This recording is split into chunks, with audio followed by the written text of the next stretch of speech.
پچھلی جمعۃ المبارک کو والدین کے حوالے سے گفتگو کی تھی کہ تربیت ہماری اپنی بھی اور ہمارے ماتحت لوگوں کی بھی ضروری ہے کہ بسا اوقات تربیت میں کمی رہ جانے کی وجہ سے اگرچہ کہ انسان عمر دراز ہو جاتا، بڑا ہو جاتا، لیکن وہ غلطیاں جو بچپن سے چلی آ رہی ہوتی ہیں وہ زندگی بھر جاری رہتی ہیں۔ لہٰذا ان غلطیوں کی اصلاح کرنی ہے اور خود بھی سیکھنا ہے اور اپنے اہل خانہ کو بھی سکھانے کی کوشش کرنی ہے۔ ارشاد یہ فرمایا گیا ہے کہ اے ایمان والو، تم خود بھی جہنم سے بچو اور اپنے گھر والوں کو بھی بچاؤ۔ آج اگر بغور ہم اپنا جائزہ لیں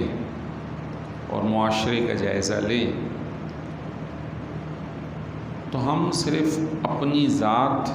کی حد تک ہی کچھ چھوٹی موٹی عبادت کر لیتے ہیں۔ کوئی نیکی کا کام کر لیا، کوئی نماز پڑھ لی، تسبیح پڑھ لی، قرآن پاک کی تلاوت کر لی، لیکن جو اپنے ساتھ رہنے والے ہیں ان کے حوالے سے سوچ ہماری کم ہے۔ نماز ہم نے پڑھ لی بس کافی ہے، لیکن کبھی گھر والوں کو، بیوی کو، بیٹی کو، بیٹے کو، بھائی کو، والد کو نماز کا نہیں کہا کہ بھائی نماز جتنی مجھ پہ فرض ہے اتنی آپ پر بھی فرض ہے، جتنا جواب میں نے دینا ہے اتنا آپ نے بھی دینا ہے۔ اور دیکھا گیا ہے کہ ہم اپنی تسبیح اور ذکر میں، تلاوت میں کوشش کر لیتے ہیں، لیکن دوسری طرف توجہ ہماری کم ہو جاتی ہے، جبکہ یہ بھی ہماری ذمہ داری ہے کہ ہم خود بھی سیدھے راستے پر چلیں اور اپنے گھر والوں کو بھی اس سیدھے راستے کی رہنمائی کرتے رہیں۔ اچھا، بسا اوقات ہم ان کو وہ بات نہیں کہہ پاتے یا ہماری بات کا اثر وہ نہیں ہو پاتا، پھر اس کا کیا حل ہے؟ اس کا حل بھی ہے، اور اس کا حل یہ ہے کہ اپنے گھر والوں کو بھی، اپنے بچوں کو بھی ایسی محفل، ایسے درس، ایسے ذکر سے وابستہ کریں کہ جہاں تربیتی نشست ہوتی ہو، جہاں تربیت کا کوئی گھنٹہ 2 گھنٹہ کوئی ایسا سسٹم ہوتا ہو۔ جب ہم اپنے ساتھ اپنے اہل خانہ کو اس طرح کوشش میں لائیں گے تو انشاءاللہ ضرور اس کا اثر ان کی ذات پر ہوگا۔ مسجد نبوی کے اندر جہاں بڑوں کی تربیت ہوتی تھی وہاں چھوٹے بچوں کا بھی اہتمام ہوتا تھا، نہ صرف بچوں کا بلکہ خواتین کا بھی اہتمام ہوتا تھا، اور کئی ایک احادیث طیبہ موجود ہیں کہ آپ صلی اللہ علیہ وسلم کوئی مسئلہ بیان فرما رہے ہیں تو مردوں کو بھی فرمایا، عورتوں کو بھی فرمایا۔ مردوں کو حکم تھا نماز پڑھ کر بیٹھے رہیں، عورتیں نماز پڑھ کر چلی جائیں، پھر آپ چلے جائیں، یعنی انتظام تھا۔ حضور صلی اللہ علیہ وسلم نے دونوں کے لیے اہتمام فرمایا۔ رفتہ رفتہ کہہ سکتے ہیں کہ وہ پاک دامنی، وہ پاکیزگی، وہ نظروں کی اچھائی مفقود ہوتی چلی گئی، تو پھر یہ طے ہوا کہ خواتین مسجد نہ آئیں، کہ مقصد تھا نیکی کی طرف رغبت، اب بجائے نیکی کے اگر گناہ کا کام شروع ہو، گناہ کی طرف میلان ہو، تو یہ صحیح نہیں۔ اب اس زمانے میں پھر لوٹ کر ایک مسئلہ پیش آیا کہ بعض مساجد میں اب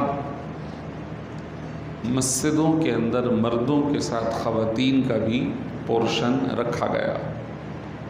آ رہی ہے۔ تو اب علماء کا کہنا ہے، جو جواز دوبارہ کہہ رہے ہیں کہ بھائی آپ مسجد نہیں آنے دو تو ٹھیک ہے، لیکن وہ خاتون جو مسجد نہیں آ رہی، بازار تو جا رہی ہے، مارکیٹ تو جا رہی ہے، وہ دنیا کے سارے کام کر رہی ہے۔ اب اگر اس کے لیے ایک الگ اہتمام انتظامیہ کر دیتی ہے، جو کہ پردہ بھی ہو، راستہ بھی الگ ہو، تو پھر منع نہیں کرنا چاہیے کہ اب خواتین کے لیے تربیت گاہیں، مجلسیں، اس طرح کی محافل بالکل مفقود ہو چکی۔ آپ کو مسجد نصیب ہے کہ آپ جمعے میں آ گئے، اتوار کو آ گئے، کسی اور محفل میں چلے گئے، کسی درس قرآن میں چلے گئے، لیکن ان بچوں کے لیے، ان خواتین کے لیے کوئی اہتمام نہیں۔ لہٰذا ایسی محافل یا دروس کہ جہاں تربیت ہوتی ہو، اپنے گھر والوں کو ضرور لے جائیں یا بھیجیں، تاکہ کچھ نہ کچھ تو بات وہ سیکھ لے، کچھ نہ کچھ تو وہ دین کی بات سیکھے، کہ شاید ہماری بات اس کے دل میں نہ اترے تو کسی اور جو اس فیلڈ سے وابستہ ہے ایک ایسے انداز میں سکھا دے، سمجھا دے کہ وہ بات ان کے دل میں چلی جائے اور اللہ اسے عمل کی توفیق عطا فرما دے۔ انوائرمنٹ کا بہت بڑا اثر ہے۔ جیسا ہم ماحول فراہم کریں گے، اس ماحول کا اثر اس شے پر ضرور ہوگا۔ حتیٰ کہ ایک جنگلی جانور ہوتا ہے، اس کو بھی تربیت دی جاتی ہے تو وہ پالتو بن جاتا۔ جو شیر انسان کو کھا جائے لیکن اسے بھی تربیت دی جائے تو وہ بھی انسان کا دوست بن جاتا۔ جو کتا جس کو سب پتھر مار کے بھگاتے، تربیت مل جائے تو وہ وفادار بن جاتا۔ تل کی اپنی کوئی خوشبو نہیں ہے، اگر پھولوں کے ساتھ رکھ دی جائے تو اس میں گلاب کی خوشبو پیدا ہو جاتی۔ پانی کی اپنی کوئی خوشبو نہیں ہے، لیکن گلاب اس میں کچھ ڈال دیے جائیں تو پانی میں خوشبو پیدا ہو جاتی۔ تربیت اور ماحول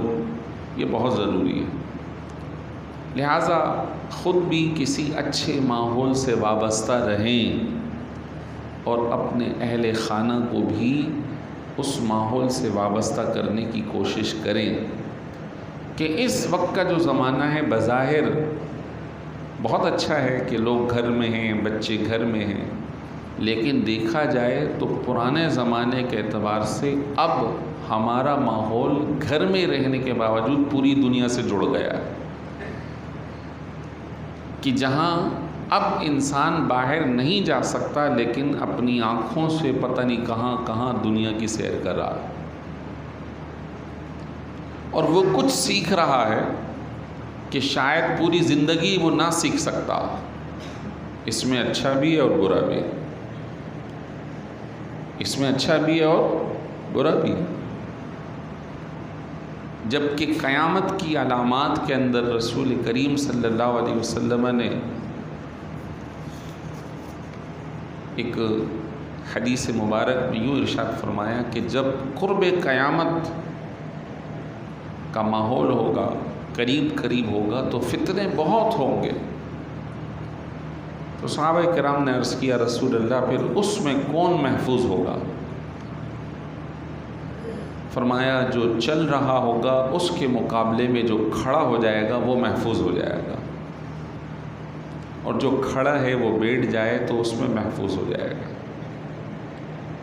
جو کہیں آبادی میں رہتا ہے اس کے مقابلے میں وہ کسی جنگل میں چلا جائے تو اس میں محفوظ ہو جائے گا،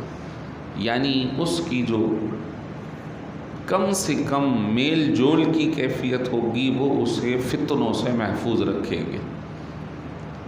اب بظاہر میل جول ہمارا فزیکل جسمانی تو ختم ہو گیا، لیکن ذہنی اور فکری بہت بہت طویل ہو گیا۔ اب فتنے فکری اور ذہنی اعتبار سے بہت زیادہ انسان کے اوپر آ رہے ہیں۔